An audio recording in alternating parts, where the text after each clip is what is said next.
Ladies and gentlemen, good day and welcome to the Campus Activewear Limited Q4 and FY22 earnings conference call. As a reminder, all participant lines will be in the listen-only mode, and there will be an opportunity for you to ask questions after the presentation concludes. Should you need assistance during the conference call, please signal an operator by pressing star then zero on your touchtone phone. Before we proceed on this call, let me remind you that the discussion may contain forward-looking statements that may involve known or unknown risks, uncertainties, and other factors. It must be viewed in conjunction with our businesses that could cause future results, performance, or achievements to differ significantly from what is expressed or implied by such forward-looking statements. The Campus Activewear's management team is represented by Mr. Nikhil Agarwal, Whole-Time Director and CEO, Mr. Raman Chawla, CFO, and Mr. Piyush Singh, Chief Strategy Officer. I now hand the conference over to Mr. Nikhil Agarwal, Whole-Time Director and CEO, for his opening remarks. Thank you, and over to you, sir. Thanks, Diksha. Welcome and thanks everyone for joining our Q4 and FY22 earnings call today. In our maiden earnings call post-listing, I would like to express my gratitude to our esteemed stakeholders for making Campus Activewear Limited one of the most oversubscribed IPO of calendar year 2022 during a challenging macro environment.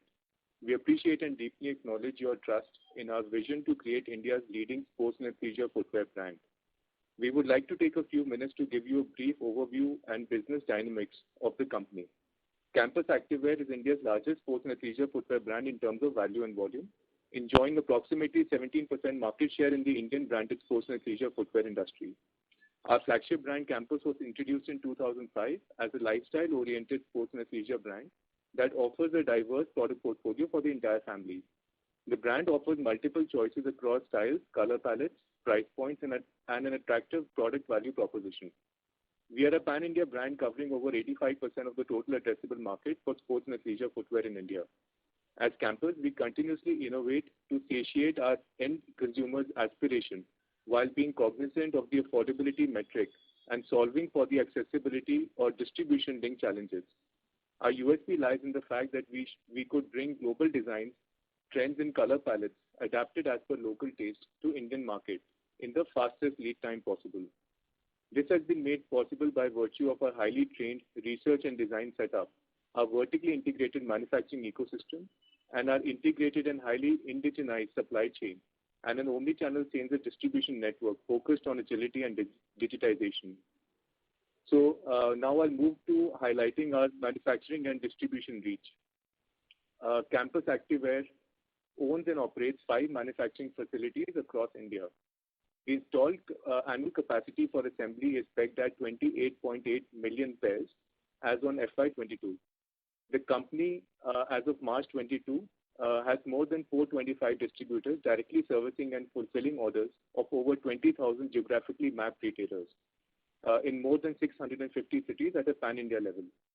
In addition, our expansive product portfolio has been made available through third-party pure-play marketplaces, third-party managed marketplaces, and online to offline B2B platforms such as Flipkart, Amazon, Ajio, Myntra, Find, and Udaan, among others, as well as our known e-commerce website.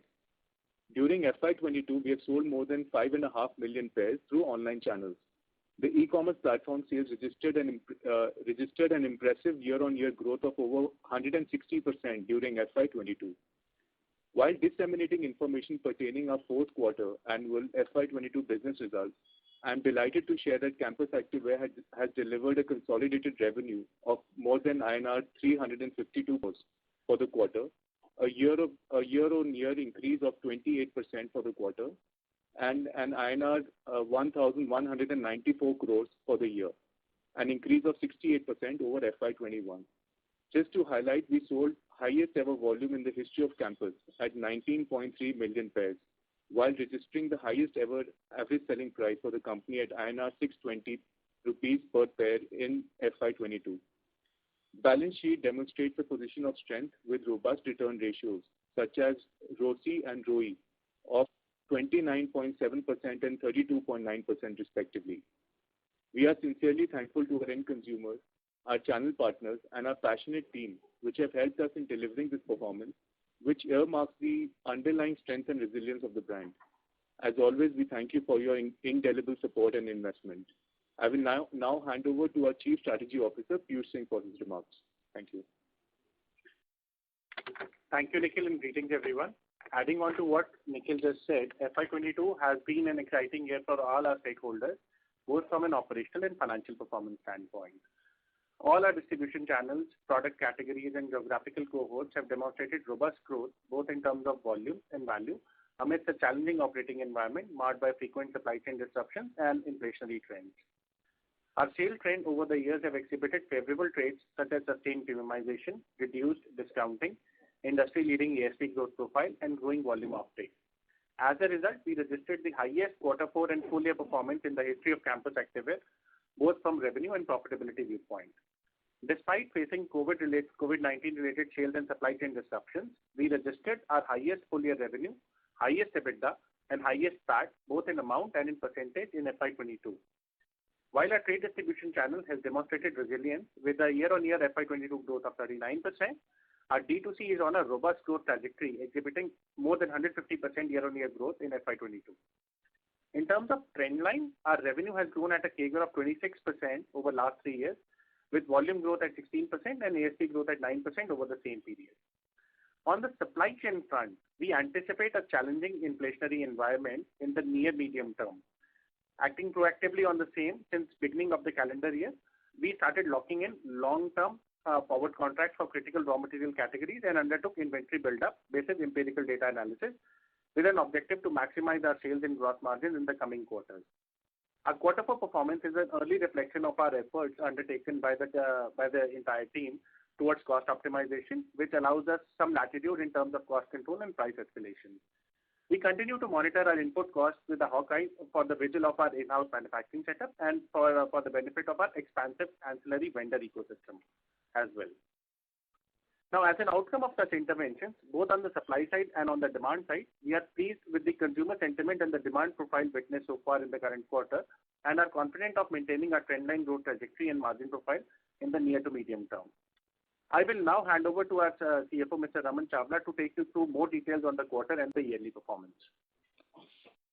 Thank you so much, Piyush. Good afternoon, everyone, and welcome to Q4 earnings call of Campus Activewear Limited. During the quarter under review, brand Campus demonstrated a lot of resilience and clocked an impressive revenue run rate across all our distribution channels, despite an adverse impact of COVID-19, which was witnessed in the month of January and February, early across our trade distribution and D2C offline channels. Campus delivered its best Q4, both in terms of top line and bottom line growth. Here is a quick snapshot of financial performance of Campus Activewear Limited. First, I'll take you through the Q4 FY22 results for consolidated entity. The revenue from operations increased by 28.1% year-on-year to 352 crores during the quarter, while encountering tailwinds such as COVID-19 third wave impact witnessed during January and mid-February 2022. EBITDA was INR 78 crores as compared to 65 crores in Q4 21. EBITDA margin stood at 22.3% in Q4 FY22. Net profit for the quarter stood at 39.6 crores with a PAT margin of 11.2%. In terms of our full year results for consolidated, revenue from operations increased by 67.9% year-on-year to INR 1194 crores in fiscal 22, despite a COVID-19 related adverse impact witnessed from April to May 21 and then again in January and February 2022. Our full year EBITDA stood at 243.9 crores as compared to INR 119 crores in fiscal 21, demonstrating a 103% year-on-year growth in EBITDA. Fiscal 22 EBITDA margins stood at 20.4% versus 16.8% in fiscal 21. Net profit for the year, fiscal 22, stood at 124.4 crores with a PAT margin of 10.4% as against the PAT of 268 to 26.8 crores in fiscal 21, which had a PAT margin of 3.8%. Fiscal 22 sales volume registered at 19.3 million pairs as against 13 million pairs in fiscal 21, thereby generating a 48% year-on-year volume growth. Our fiscal 22 aggregate average selling prices ASPs stood at 620 per pair versus INR 547 per pair in fiscal 21, thereby resulting in a 13.3% year-on-year ASP growth. Finally, on our net debt to EBITDA ratio has improved from 1.1x in fiscal 21 to 0.7x in fiscal 22, and while our return rate on capital employed has also gone up from 18.5% in fiscal 21 to approximately 30% in fiscal 22, and our return on equity has also gone up from 9% in fiscal 21 to 33% in fiscal 22. With this, I'll conclude and hand over to the operator for question and answers. Thank you. Thank you very much. We will now begin the question and answer session. Anyone who wishes to ask a question may press star and one on the touch-tone telephone. If you wish to withdraw yourself from the question queue, you may press star and two. Participants are requested to use handsets while asking a question. Ladies and gentlemen, we'll wait for a moment while the question queue assembles.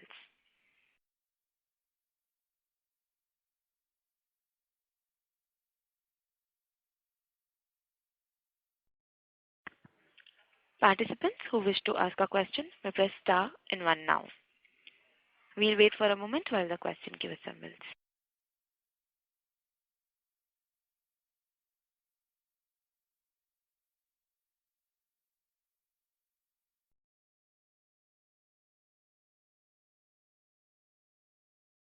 We have the first question from the line of Priyam Kimawat from ASK Investment Managers. Please go ahead. Yeah, hi sir. Thanks for the opportunity. You reported a direct-to-consumer channel sales of around 444 crores for FY22. Can you help me with the breakup of this between online and our EBO channel? Yeah, hi, Piyush this side. I'll take this question up. We typically look at this as our D2C channel, direct-to-consumer channel. In terms of breakup, our D2C online is close to 390 crores and our D2C offline is the remaining 53 crores for the fiscal year 22. Okay. Sir, and with regards to our margins, we've done an exceptionally great margins in both quarter 4 and FY22. How should we look this going forward, say, because in FY23, I think there would be some pressure on cost inflation as well. So going forward, what will be your margin guidance? So, no, great question. See, while we cannot give you a firm guidance, unfortunately, but what we'd like to say is that we've performed remarkably well historically. If you look at our trend over the last 3, 4 years, 5 years, or even 10 years, we've grown at a CAGR of 27%. And our margins have sustainably grown. Both the EBITDA and PAT margins have grown 1 to 1.5% year on year for the last 3 years, continuously since FY19. So we'd just like to say that we'll be continuing with the momentum that the company has demonstrated. So will it be yeah. Yes, you must have noticed that we have taken some proactive steps, as you have mentioned, inflation and all the other transient aspects. So as a company, as a franchise, we have taken some proactive steps of locking in our key raw material prices with longer term forward contracts and some other cost optimization related levers, along with sustained price pass through to our end consumers in a regulated manner. With all these interventions, both on the supply side and the demand side, we are fairly confident that we'll maintain our empirical growth trajectory while maintaining our baseline margins, both at EBITDA and PAT levels. Okay. Sir, and we talked during our IPO meet that we'll be focusing on expanding our sneaker range as well as getting into newer geographies for this. Can you let us know what is our current contribution from this sneakers part of the portfolio and how do we see growth going forward in this? In what sort of geography? In geographical spread. See, on a directional basis, whatever we have communicated during our roadshow meeting, we are on the right track. We have seen great promise coming in from emerging and from our emerging and frontier markets in terms of geographical spreads. On a ballpark level, our core markets are contributing say 50 to 55% of our revenue, while the remaining is coming from our emerging and frontier markets at 45%. And we envisage this kind of a mix to sustain in the near medium term. Okay, so my question was more pertaining to our sneaker portfolio, which I think was around 7 to 8% of total sales. How do we see this going forward? So we are currently still, we are working on that portfolio. It's a major focus area for the company, like we told you last time. So while I cannot share concrete numbers, but I can tell you that we have a very, very good lineup of this portfolio for this year planned. So we are expecting some good numbers out of that. And there is a very thin line of demarcation between sports and leisure footwear and casual footwear, which we interchangeably call as sneakers. So overall, this is the only portfolio that we are focused on from a larger perspective standpoint and from a market outlook standpoint. So we are again very confident of the product profile and the portfolio that we have launched in the market so far, and we have seen good customer sentiment and response to our products, which has kind of translated into our quarterly numbers and full year numbers. And we expect the same kind of response coming in from our end consumers in the forthcoming quarters as well. Okay, perfect. All the best going forward. Thanks. Thank you. Thank you. Participants who wish to ask a question may press star and 1 at this time. We take the next question from the line of Ankit Kedia from Phillip Capital. Please go ahead.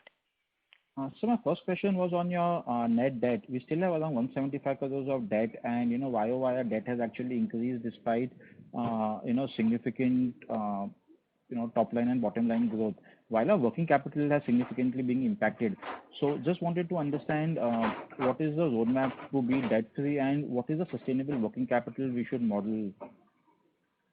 Yeah, so great question, Ankit. Hi, Piyush this side. So Ankit, as you must have noticed during our opening remarks, we have shared part of our strategy that we are proactively investing into our inventory buildup because we foresee some inflationary challenges coming our way.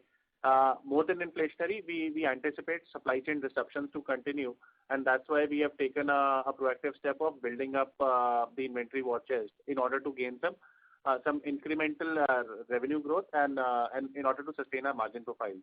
So from that perspective, so whatever increment in working capital you see, almost 20-25% of that has got into working capital buildup.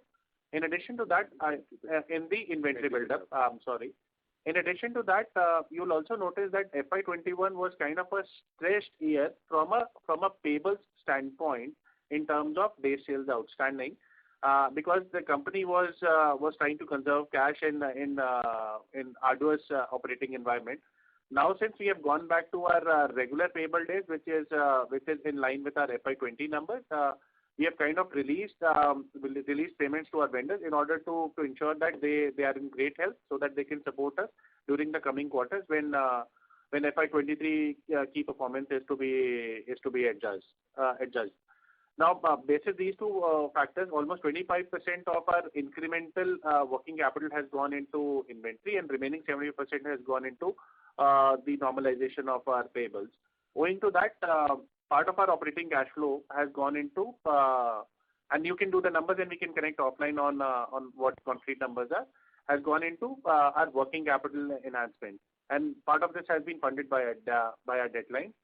While this number looks transitionary in nature, in the near medium term, in the coming years, while we come back to our normalized working capital days, you'll see our OCF to our EBITDA to OCF conversion to come back to our normalized levels of 60, almost 55 to 60% levels to start with. Yes. Sure. My second question is, on the ASP increase. While for the full year we have had around 13-14% ASP increase, On a run rate basis, could you talk of quarter four, how has been the ASP growth, and incrementally, are we covered for the raw material, or do we need to take more price increases in the first half of the financial year? So great question. So yeah, in terms of ASP increase for quarter four also, we have done almost 10% of ASP increase from 568 to 627 for quarter four. And similarly, going forward, we don't see much of price increase right now because we've already taken two major price increases in the last 2 years. So we are in a comfortable spot that way to maintain our margins. Just to add on, hi, this is Raman here, Ankit. We continue to monitor our cost inflation, right, on a virtually month-on-month basis, right, and then directionally take a view saying that if we need to go ahead and take a price increase or anything like that. Ankit, just to add on an empirical basis, if you'll notice, while FY22 is a great year for us, we have demonstrated more than 13% ASP increase, which is a mix of both change in sales mix and the cost escalations or the price escalations that we have taken. On a slightly longer term basis, our ASP growth has been in the zip code of almost 8 to 8.5%. We expect this ballpark ASP increase to continue in the near medium term, both largely on account of change in product mix and premiumization that we have witnessed across our overall product portfolio. Sure. And last question, if may ask, in the D2C sales, what is the percentage of B2B from Udaan and AGO? And incrementally, what are the contracts with these guys if they are doing, price war and, our distributors are getting impacted because of that? So, Ankit, while we are not sharing the exact splits, but let me just assure you, the percentage coming in from our B2B sales overall as a vertical is very small compared to overall online sales. It's in low double digits right now. So far as price war and all that for kind of a situation is concerned in terms of predatory pricing, let me assure you that over the last 1.5 to 2 years, we have maintained a hawk-eye view on how the business operations are being conducted. We have the requisite technology infrastructure in place to understand and to figure out who has kind of done price undercutting and territory infringement. And basis that, we have taken proactive measures across all our partners, be it our distributors, trade distributors, or be it our B2B partners. So far, they have maintained harmonious operations across territories that they've been assigned. And this is something that we have witnessed over the last 6 to 12 months. And we don't foresee any kind of disruptions coming our way because of this channel. Yeah. And overall, the trend that we have seen lately is they have taken a backseat in terms of cash burn so far as our segment is concerned, which has again assuaged our concerns to a larger extent. Yeah, Ankit, hi, Nikhil here. So just want to add that while for us all the channels are extremely important, especially the legacy channel of distribution, where we have worked very hard to create this kind of distribution network, India's largest distribution network over the last 3 decades. So there is no reason, why we would be looking to sabotage that in any way. So, we are very clear with the strategy that we will not be, growing other channels at the expense of distribution business, right? So I just want to assure you that. And this business is anyways only 10% of our overall D2C online portfolio. So it's very small comparatively. Sure. That's helpful. I'll come back in the queue for more questions. Thank you. Thank you, Ankit. Thank you.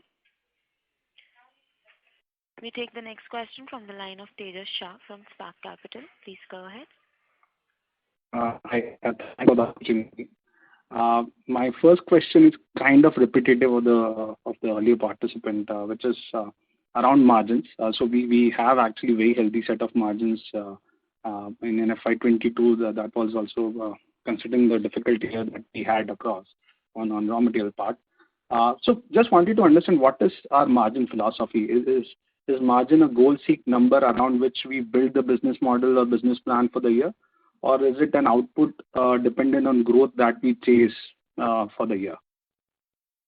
So, hi Tejas, Piyush this side. So Tejas, our objective primarily is so financials are just an outcome of how we strategize and how we operate our business and execute our strategies. So the idea here is to continuously offer the best-in-class product profile to our consumers, to our target consumers, and at the same time, the endeavor is to continuously premiumize the portfolio while not leaving gaps in the pricing spectrum that we operate in. So that's the overall philosophy that we operate with. Now, with that philosophy, as we premiumize over the years, we see both kind of margin expansion. We have seen both kind of margin expansion, both at the material margin and the gross margin level, on account of change in product mix and because of premiumization, and again between gross margin to EBITDA because of the operating leverage that we have generated, given the kind of franchise we have created over the years. Not just limited to the asset fitting piece, but also because of rationalization of our fixed costs. So whatever margin expansion we have witnessed over the last 3-4 years, it is broadly equally divided between the product mix and the premiumization bit and the operating leverage bit. And we believe that this is how we'll be continuing in the near medium term from here on. Yeah. No, and I'd also like to add, Tejas, Nikhil here, that we are also extremely dedicated and committed towards growing the brand equity much stronger.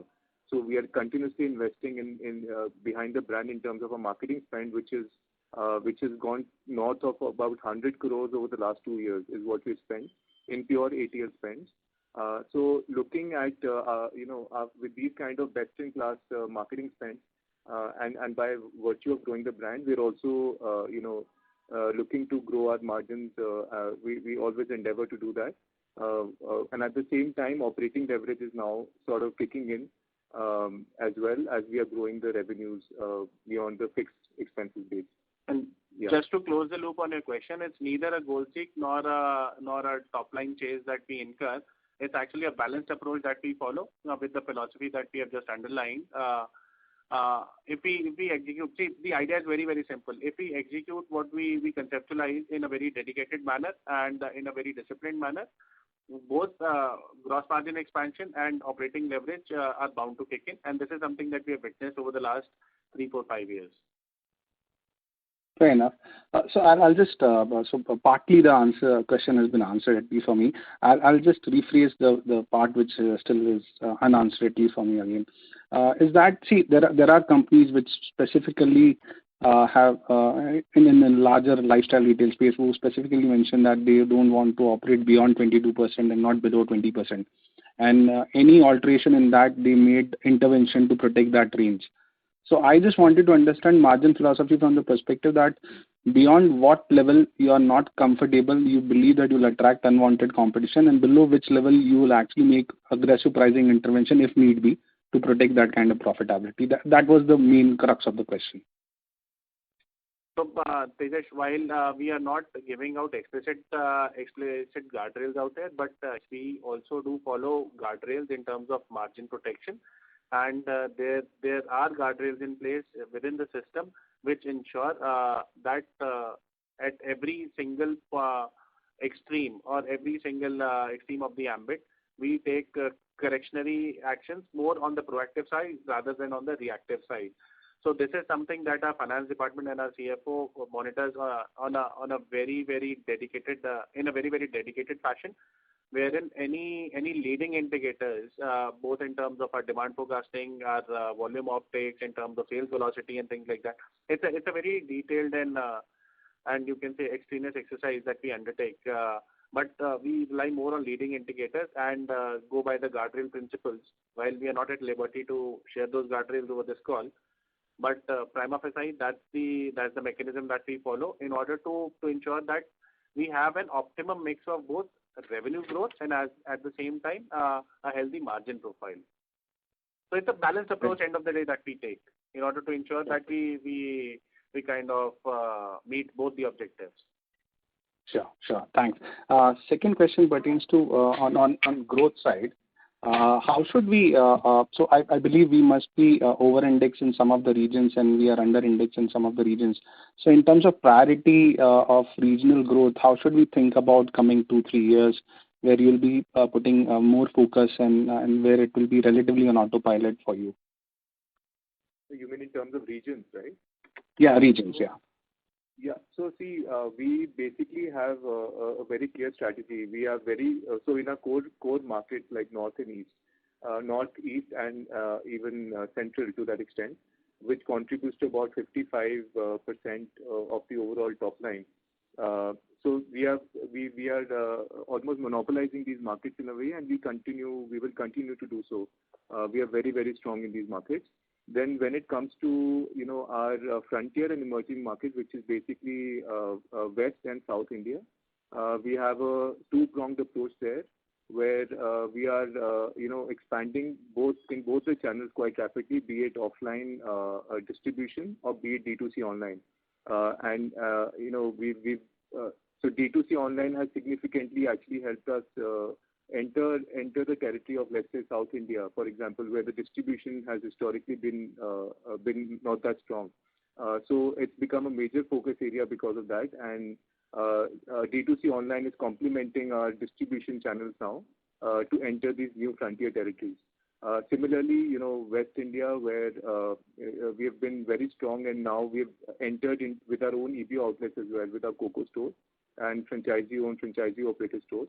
Both the models are doing extremely well, along with distribution and D2C online. So all three channels are present there. The approach is quite simple, that we need to maintain our growth and market share and grow that in the core territories. And at the same time, both in frontier and emerging markets, we are taking those markets head on to grow in line with the let's say the entire sports shoe market segment share that these markets command. I hope that answers your question. Yes, it does. Thanks. That's all from my side, and all the best for coming quarters. Thanks, Tejas. Thank you. Thank you. We take the next question from the line of Akshay Thakkar from Fidelity. Please go ahead. Hi guys, congratulations on a good set of numbers and a good debut. Two questions. One was, going back to the earlier question on working capital. So understand last year was not steady state. Again, this year you might have had compulsions on inventory, on how you're paying payables. If you could just help us understand going ahead, what's the kind of working capital levels or the cash flow conversion levels that you'd want to work with, that's helpful. That is question one. Question two was, if you could help us putting in your business of June quarter, last 2 years, obviously, I'm guessing you would have had an impact. This year should be a normal quarter. So, just trying to understand how much of delta growth that adds to full year, to the extent possible to discuss that. And the third was around gross margins, not to nitpick, but some volatility quarterly. Last quarter was the gross margins were higher, this quarter are lower. Is gross margin also cyclical, or we should take Q4 numbers as a starting base and then pricing and sourcing interventions kick in? So those three questions from my side. Thank you. Yeah, hi.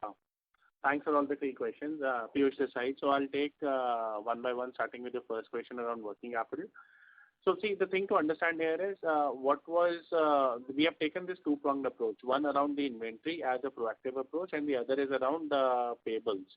Now, I'll start with payables first. FY21 for us was slightly stressed in terms of payables because we were in a cash conservation mode due to COVID-19 and the uncertainties regarding it.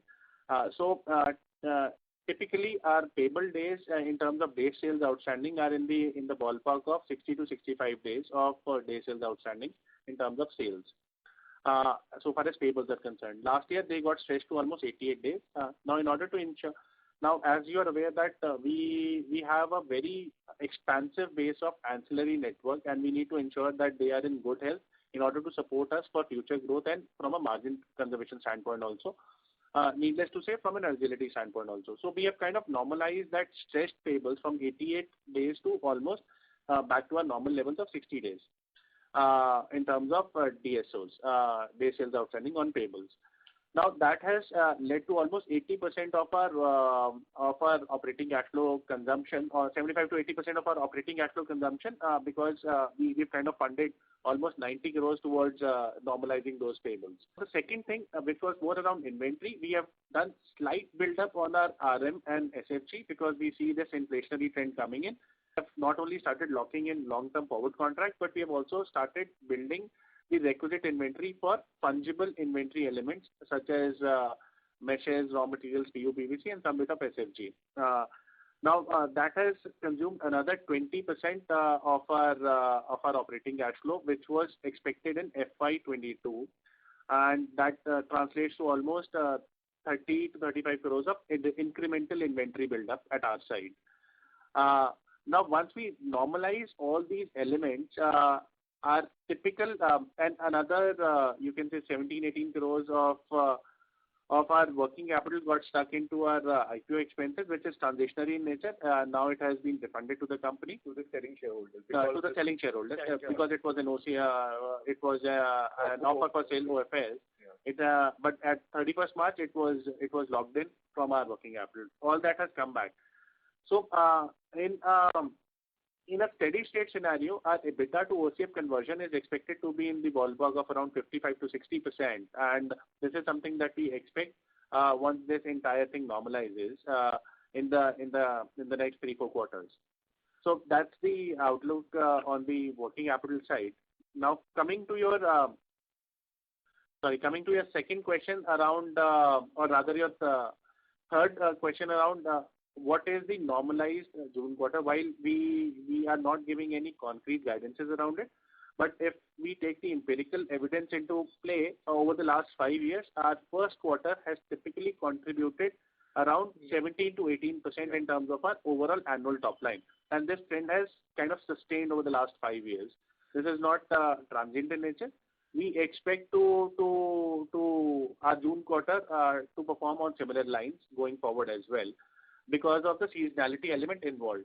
And the seasonality element also plays into your third question around gross margin, because typically open footwear has lower gross margin compared to our closed footwear portfolio. And first 2 quarters of financial year are heavy on some meaningful contribution. No, they're not heavy, but they have some meaningful contribution coming in our overall sales mix from open footwear. So the best way to look at it is on a year-on-year basis, we should look at the gross margin profile for a quarterly performance rather than doing a preceding quarter analysis as a base rate. Okay. I mean, margin expansion is a very, very key priority. I mean, if you look at, from 2019 to now, we've increased steadily from 46% to almost about touching 50s for this year. Okay. The thing is, just to add one last line on the seasonality bit, our first half empirically has contributed 38 to 40% of our top line, and our second half typically contributes another 60 to 62% of our top line. We've been kind of smoothening the curve over the years. We have changed it from 30-70 to almost 40-60 now, and we expect this to smoothen a little bit going forward as well. But this is what the trend line looks like as of now, and hence the impact on the margin profile as well. Okay, great. But if I look at margins this year and I adjust for the IPO expenses, clearly not. Should I take that as the base when you say you aim to maintain or increase, or should I take the reported number? Sorry to interject. The IPO expenses were not a part of P&L. It was just a balance sheet to cash flow routing. Amount recoverable from shareholders, yeah. So it has no impact on our P&L or our margin profile. Only a cash flow impact. Not yet written, recognized in books of accounts. So you've not recognized through P&L, you've done it directly through the balance sheet. Yes, through the balance sheet directly. Because this is not a company expense actually. The IPO expenses are to the selling shareholders, which was completely over. It was just an advance given on behalf of selling shareholders, and now it has been recovered. Correct.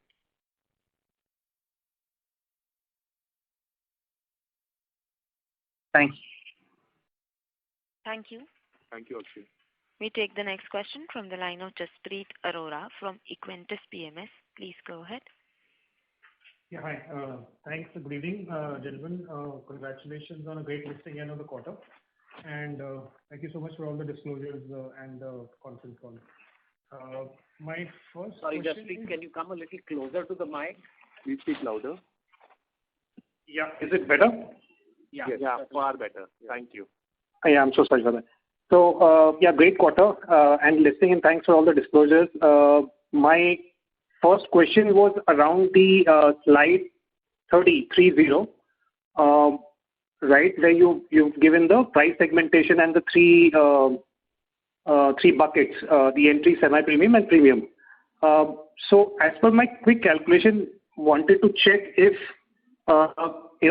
by volume, would it be right that 70% is coming from the entry and the next 30% between the semi and the premium segment? By volume. Jaspreet, while I can give you some directional sense out there, it's not 70-30, but it's more like 45-55. Yeah.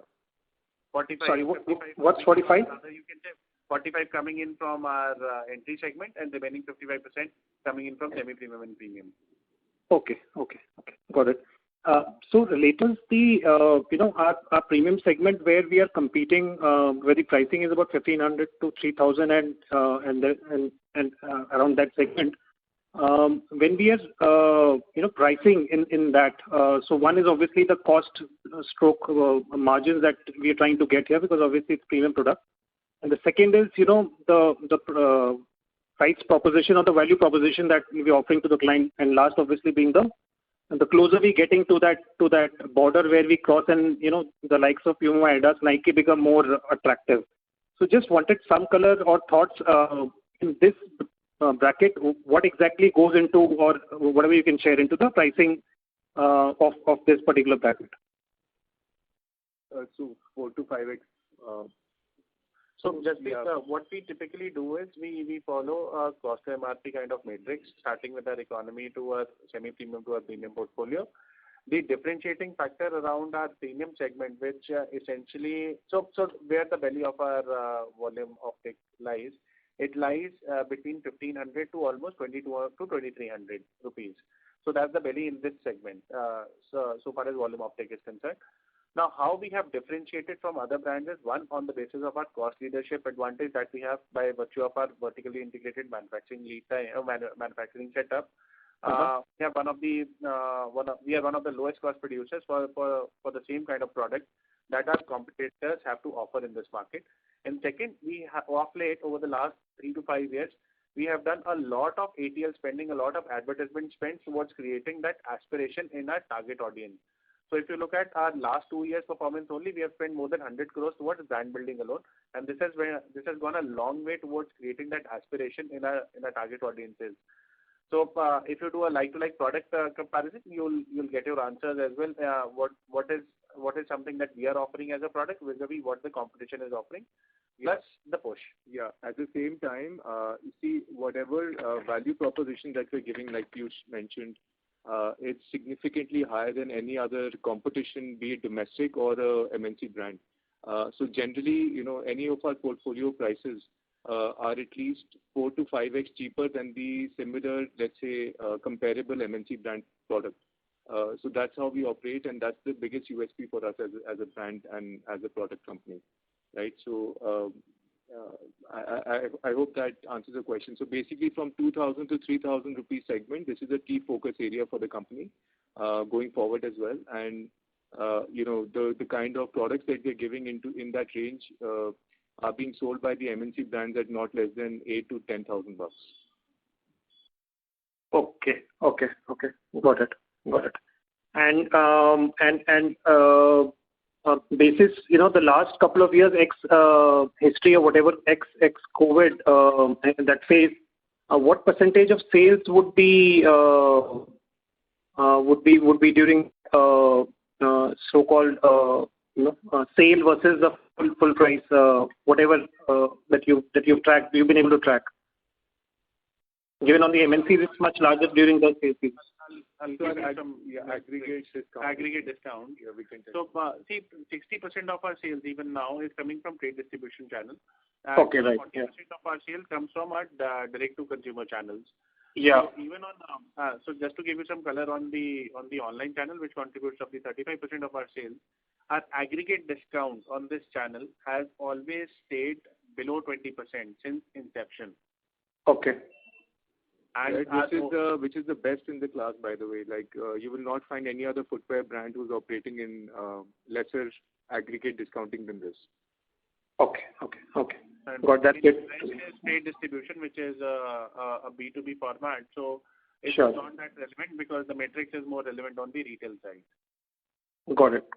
And just lastly, one of the vectors you mentioned on slide 25 was product diversification via extensions into light categories. If you could talk a bit more here, what exactly are we referring? So, by allied categories, we mean, the range of sneakers, for example, like similar to, just to give you an illustration, like how Adidas has a Stan Smith range. So those kind of shoes is what we call casual shoes range as well, right? So that is something that also we are focusing on. But apart from that, in terms of allied categories, we are not looking to diversify anytime soon into, let's say, apparels or any of such accessories. Given that, there's a massive opportunity in the segment that we're currently operating. We're the market leaders here and we don't want to divert our focus or take our focus away from the core segment. So we are very clear with that, and until we have a very sizable market share and are comfortable in this position, we would not be looking to expand into any other allied categories. Understood. Fine, and that's helpful. Yeah. Great going. Thanks so much, and all the best. Thank you. Thank you. We take the next question from the line of Akhil from Centrum. Please go ahead. Hi, thanks for the opportunity. My first question is on the D2C online part. I think in the previous question you mentioned that we are using that channel to penetrate into our emerging and frontier markets. Would you be able to bifurcate like how much of D2C sales, online sales is coming from our emerging and frontier markets while and how much is coming from the established markets? While I can give you a directional sense, Akhil, around that, as an anecdote, South India, especially the 3 South Indian states, are frontier markets for us. So we, as a management, decided that as a strategy, let's D2C online be the spearheading channel for these markets, because rolling out physical trade distribution network is one, time consuming, and second, you need to identify your demand micro markets, your cohorts, and your customer persona before entering into any market. So it's time consuming as well. So it's resource intensive as well. So as a result, we have successfully penetrated in the South India market. So for example, if South India is contributing roughly 10 to 12% of our overall top line, 80% plus of that is coming from our D2C online channel. Similarly, West is an emerging market for us. Here we had followed a similar strategy, and then we did a very optimized entry into this market using trade distribution as a network. So now, while trade distribution contributes the lion's share, almost 30-35% of our emerging market sales is coming from D2C online. From our D2C online network. So directionally, on a company level, 60% of our sales come from trade distribution, 35% comes from D2C online, and remaining 5% come from D2C offline, which is our own stores. Got it.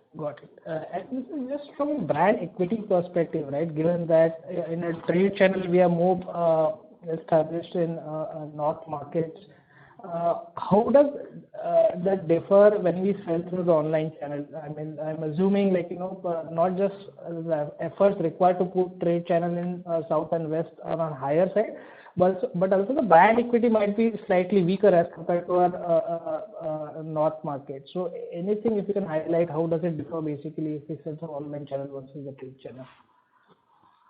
Yeah, so like I told you earlier, we have one of the highest, marketing spends amongst all of the peers. And in sports shoe segment, I can tell you that there is nobody even close to this kind of ATL spend that we are doing.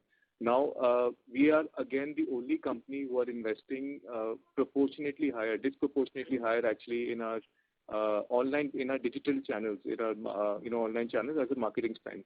I cannot give you a number, but it's significantly higher than any other competition. So that has also significantly helped the company gain market share and create brand equity, through the online medium into our frontier markets, where traditionally the brand has not been present. So using that, as an advantage to our strategy, we've been able to now successfully, on the back of online channel in these frontier markets, we've been able to start and expand our distribution channel as well, distribution reach, by appointing, very well managed distributors and retailers. So that's how, we have played on the strategy. So we are basically our marketing spend on the online channel is quite high. And that's how we're managing the operations. And just to add to it, Akhil, see, in terms of market size and our revenue contribution on a geographical perspective, we are fairly indexed at par so far as North, Central, East, and West India markets are concerned. So, if, for example, 20% of the overall sports and leisure footwear market is based out of West, we are more or less at par with that market sizing so far as our own revenue contribution is concerned. The only from the markets which are left are frontier markets for us, where we have taken a very differentiated approach, wherein D2C online has been used as a spearheading channel to establish the beachhead. And then trade distribution would follow suit once customer persona and demand micro markets are identified. Got it. This is helpful. And my last question is on the A&P spends. You mentioned that we spent around 100 crores on brand building for last 2 years. Would it be possible to share, as a percentage of sales, say average FY18 over 20, how much we spend as a percentage of sales in A&P versus FY22?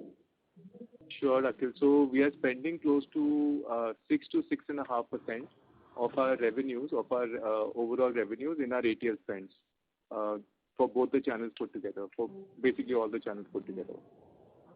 And how much that was historically? Let's say FY18 to 20, if I have to compare, if you exclude 21 because of pandemic, but 18 to 20.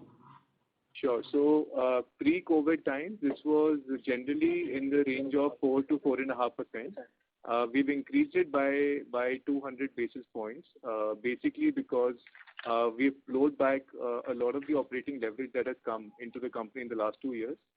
We've flowed that back into the marketing spend without impacting the margins, right? Because we have had other levers to sort of grow the margins alongside the operating leverage. So that's how, we have come to this number of 6.5%. And while I don't want to give you guidance, but I can tell you that it's as the top line is growing, the revenue base is growing. The absolute quantum of this ATL spend is now material enough for us to sustain any kind of campaign, how intensive it might be. See, Akhil, our philosophy is very simple. We are trying to accentuate the experience of our end consumers around a trifecta of aspiration, affordability, and accessibility.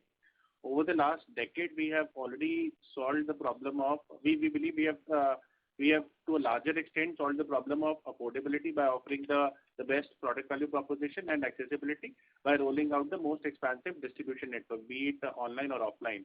Now we are spending more and more money towards enhancing or elevating your experience towards aspirational part of the trifecta, and that's why we have upped the ante so far as our ATL spends are concerned, and taken it up by 2 percentage points from 4.5 to 6.5 percentage points. We believe in the near medium term, as Nikhil has rightly mentioned, we'll be maintaining this kind of a trajectory in order to elevate the brand experience and the overall aspiration and halo around it. Sure. This is helpful. That's all from my side, and wishing you best luck for coming quarters. Thank you. Thank you. Thank you. We take the next question from the line of Zubair. Please go ahead. Hi, congratulations on a wonderful set of results. A couple of questions from my side. One of them was on the gross margin, please. So appreciate that, it's been somewhat lower than the previous quarter, but the EBITDA was still up. So if you could just discuss the potential levers that you've got in place to make sure, or, kind of how you ensure the bottom line profitability. For instance, the other expenses has come down, or the employee benefit expenses has been also moving around a bit. So could you just discuss the levers that you have in place to make sure that EBITDA kind of stays where you would want it to stay, despite a bit of weakness on the gross margin? Sure, Zubair. So, no, good question. So, while on a year-on-year basis, we have done really well compared to FY21 by increasing both the gross margins, EBITDA and PAT. On a quarter four basis, if we compare to quarter four FY21, yes, we have taken a slight dip in the margin in terms of less than 1% in terms of PAT. Mainly to the account of two reasons. One is the annualization has kicked in for our employee cost, where significant hiring had been done in FY21 and FY22. So the annualization of that happened in FY22 fourth quarter. The other impact that we have seen, which was largely transient in nature, again, was due to the increase in freight and power and fuel cost, which has led to somewhat a temporary blip in the margin. But we did not really have time, in quarter four to pass on this increased freight cost immediately to the distribution channel and to the channel partners in online. So going forward, we see it coming back to normalized rates as the crude rates have gone back down again. They're not as high as they were in the beginning of quarter four. So given those scenarios, we are quite hopeful and optimistic that we'll continue to maintain our margins going forward the way historically we have. And yes, so just to add to it, if you really dissect it, our material margins for quarter four in FY22 and quarter four in FY21 are more or less in the same ballpark at 48.4% versus 48.8% last year. The transient blip that Nikhil just spoke about shaved off another 60 basis points because we had just taken a price increase in December 2021, which was quarter three, and there was a certain, in addition to this power and fuel and freight spike because of the crude spike happening in January, there was a reset of GST rate from 5% to 12%, which was announced by the government overnight in January. That was that has also contributed to a large extent towards this gross margin dip of almost 1% on a year-on-year basis for the fourth quarter. But rest assured, we have taken enough steps and enough operating leverage has kicked in for us to preserve our EBITDA margins, not from a quarter-on-quarter perspective, but from a near medium-term perspective as well. Yeah, so that makes sense and is very supportive. And understanding this, how often can you pass on that cost? So for instance, what's the propensity that the business still possess the ability to pass on? So could you go from here and have an extra 10% increase before hurting the demand? So yeah, Zubair, we have demonstrated this exact scenario very successfully over the last 2 years post-COVID, where we have had significant inflationary experiences. Once in 2021 and then again in 22, and both the times we've as you can see the trend of the company, we've in spite of passing all of that cost to the end consumer, we've actually grown our margins.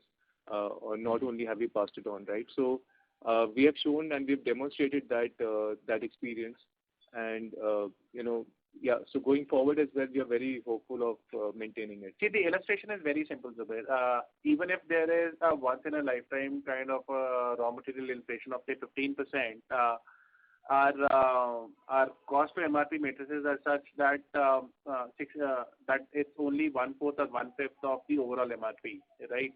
That's the kind of spectrum we operate in. And even in that, 60% is raw material cost and 40% is our value addition cost. So if you really look at it, a 15% inflationary impact would only translate into a sub 5% MRP impact. So on a median base of say 1,500 rupees, that 5% roughly translates to less than 100 rupees, that is 75 rupees.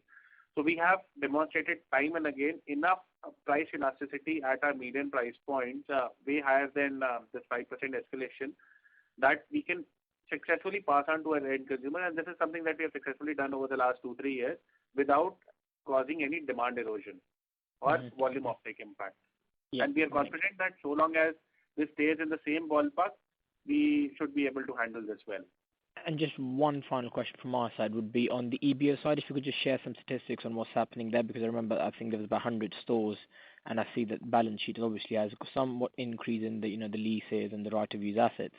So do want to understand that, do we see more of that coming onto your balance sheet, or are these the flagship locations that the business has now kind of sorted out, and then the rest of them would be taken by the more franchisee side, and don't really see more further uptake on these right of use or leases? Sure. So see, as of March end 22, we have basically closed it at about 107 odd stores, of which roughly 30,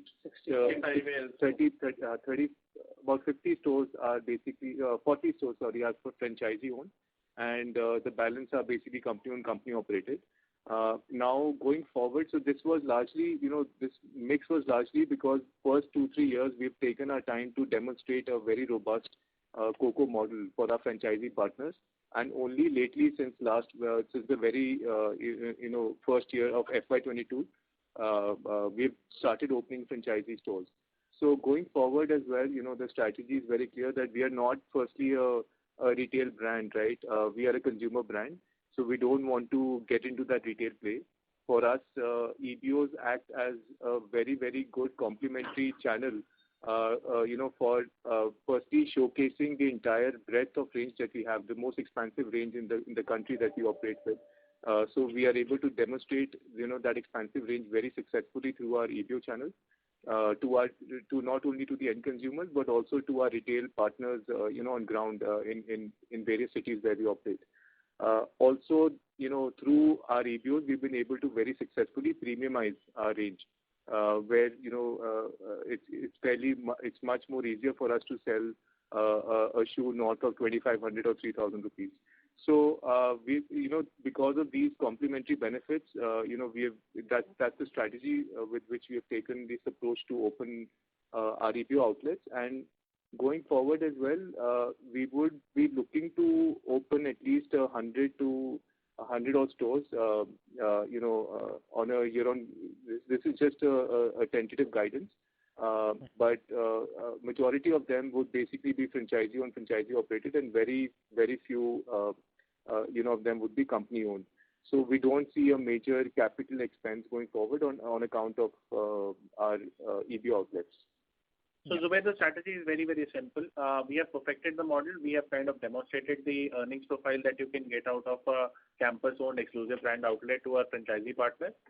We have empaneled leading franchisee partners all across the country, and now the idea is, so whatever number of stores we open from here on, 80% of that would be franchisee owned, and we would only be entering using our company-owned, company-operated in the flagship locations. So going forward, we are going to follow a hybrid strategy, more lean towards asset light compared to asset heavy.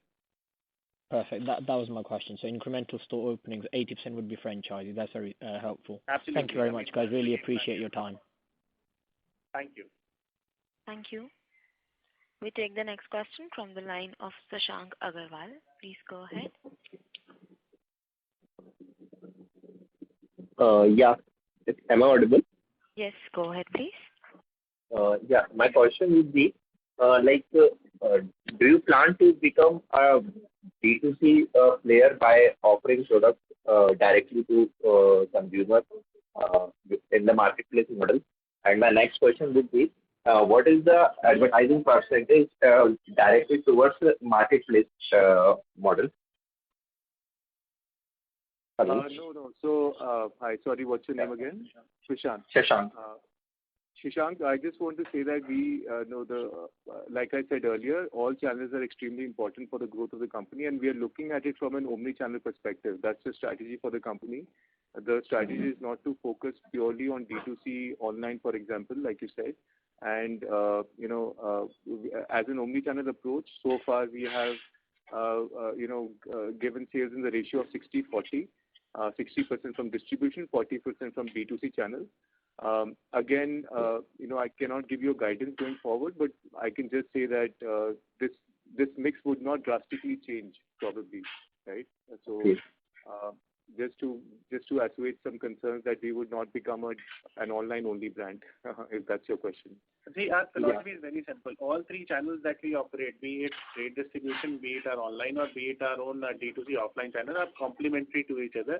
They have complemented each other's growth in a certain way. Like EBOs have complemented the premiumization of our distribution network. Online has led to the entry of trade distribution into frontier and emerging markets. And similarly, by virtue of our trade distribution, our online channel became so successful because people were already aware of the brand and they were kind of aware of the size and fit because it's a touch and feel category. So all three channels are equally important to us, and that's why we are focusing on an omni-channel play, where the idea is to offer a seamless purchase experience to our customer, irrespective of the customer journey they follow, whether they become aware of the brand online or offline, whether they kind of you can say use or touch or feel the brand online or offline, or they end up purchasing the brand online or offline. We have to be there, present at every single milestone in order to ensure that there are minimum drop-offs and we end up owning the purchase journey of every single customer. That's the philosophy. It's channel agnostic. We are an omni-channel play for the longest time. Okay, thank you. Got it.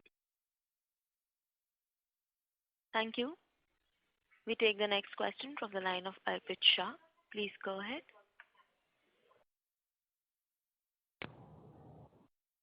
Mr. Shah, please go ahead with your question.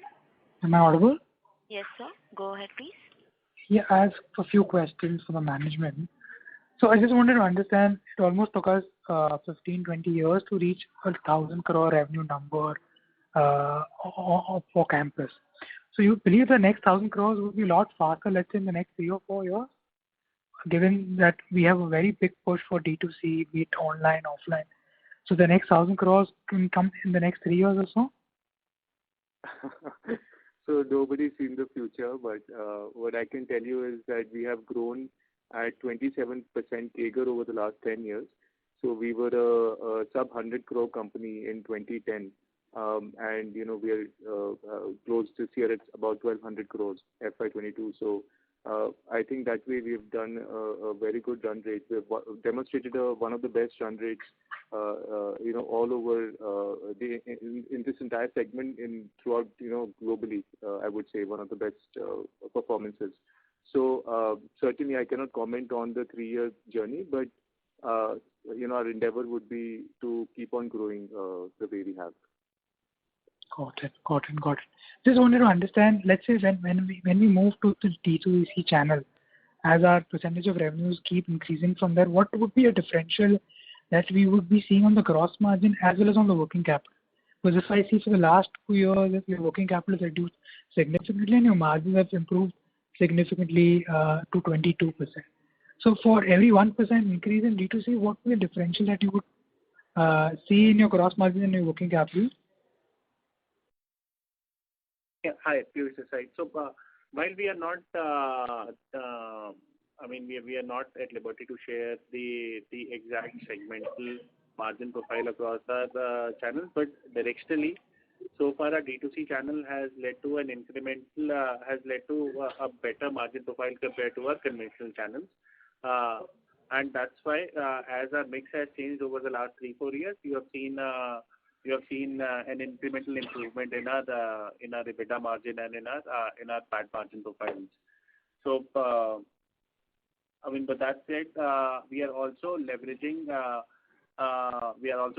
opportunities in our conventional channels, and of late over the last 2-3 years, despite COVID, we have managed to kind of sustain and maintain or better our margins in those individual channels as well. So as a composite portfolio, we have shown improvement on a sustained basis over the last 3-5 years in all kind of margin profiles, and we expect that going forward, as Nikhil has mentioned, we will kind of not only maintain our growth trend line, but we would also maintain our margin baseline, while the endeavor is to better all three aspects from here. Got it. And is there a possibility where we can actually drive much faster growth by increasing our ad spend? The ad spend currently at 6 and 6.5%, and let's say if you take it to 8 or 9%, because our operating margins are already at 22%. And by increasing the ad spend, can you believe that you'll be able to improve your competitive edge in the market? I mean, yeah, that goes without saying, yes, and that's the reason why we have accentuated our ad spend by 2 percentage points, because we believe that creating aspiration is equally important as offering the best product value proposition and the best distribution network. So everything goes hand in hand, and that's why we are now focusing more on our ad spend increasing. Yeah. Also, with ad spend, as we're increasing the demand of offtake, we're also working parallelly very aggressively on our supply chain, to be able to fulfill all of that demand. So that's a key priority focus, going forward as well. Got it. So what makes Campus a lot different, let's say, from other players, and what really keeps the management awake at the night, like in terms of competitive scenario? So in terms of competition, there would be at least 100 or 200, I would say, private labels in a way. I wouldn't even call them brands. That's the nature of the industry, and they are basically segmented. These are very small regional cohort players. They operate in a very small zone.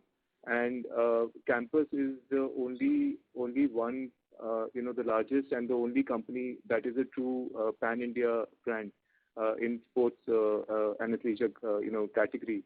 So there is no true blue competition for Campus. There is no single other brand that sort of competes with us in that sense. So honestly, like there's nothing really that keeps us awake at night from a competition perspective. In that sense, we see a very good demand, and also the brand equity has only grown stronger, much stronger in the last couple of years. So we really, in terms of competition, we are fairly covered in that sense. Compete with ourselves. And so yeah, I don't know what else to. See, I'll just add to what Nikhil just said. We are fully cognizant of the fact that competition always exists, and if there are opportunities, if there are small pockets of higher margin realization opportunities, people would also come in and crowd that space. But at the same time, our endeavor is to strike a fine balance between our trend forecasting, our demand forecasting, our planning function, and sweating out or optimizing our vertically integrated manufacturing ecosystem. At the same time, supplying the right merchandise at the right place, at the right time, and at the right price to our channel partners and end consumers. Keeping that fine balance in place is something that is our endeavor, and so far as we've been fairly successful in maintaining that, and the endeavor is to always strike that fine balance going forward. Got it. And Campus as a company, you would be generating close to 125 to 150 crores cash flows every year. So what will your typical reinvestments look like? Would it be going to capex, debt repayment, or would it be coming out as cash to shareholders in terms of dividend payouts? What would be the reinvestment plan? Yeah, I mean, hopefully, as we generate, like we told you earlier, 55 to 60% OCF going forward. Large part, I mean, certainly there would be some dividend payouts. We don't need all of that cash to be reinvested into the company. So that is quite likely, but we can't say it for certain right now until we generate the cash. I mean, so long as we have growth opportunities available, we will try to plow it back into growth opportunities and try and optimize the stakeholder returns to that extent. Giving you any guidance around dividend payouts would be premature at this stage because we have so much to do from here on, and everything sounds very exciting from here on from a strategy standpoint. We are not at liberty to share everything at this point in time, but in the coming quarters we'll be unfolding. Sure. So as let's say the Campus, what kind of consumer advantage Campus would have? Would it like to be, let's say, a value player, or would like to be a design player where where it's aspirational, but at the same time the value is also lower in terms of it's a value aspirational buy for a customer. So where you would continue to keep your margins low and the competition stays away. What would be the proposition that you would have for your customer? So you've actually nailed it in the question itself. While only one difference is there, we are not going to work on low margins. That's very clear.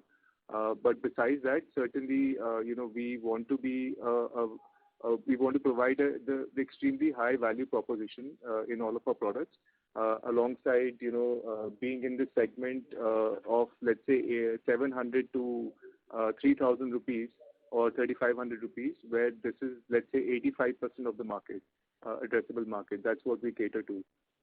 Right. So we certainly want to be. We are the largest, and we will continue to be. That's the endeavor, to be continue to be the largest player in this segment, and gain more and more market share there. Sure. Best of luck. Thank you so much. Thank you. Thank you. As this was the last question, I now hand the conference over to the management from Campus Activewear Limited for closing comments. Thank you, Diksha. So no, it was an immense pleasure interacting with all of you. Thank you so much for taking our time to be on the call. And this was our first full year results post listing. We are very, very excited for this journey and extremely grateful for the response we got during the IPO.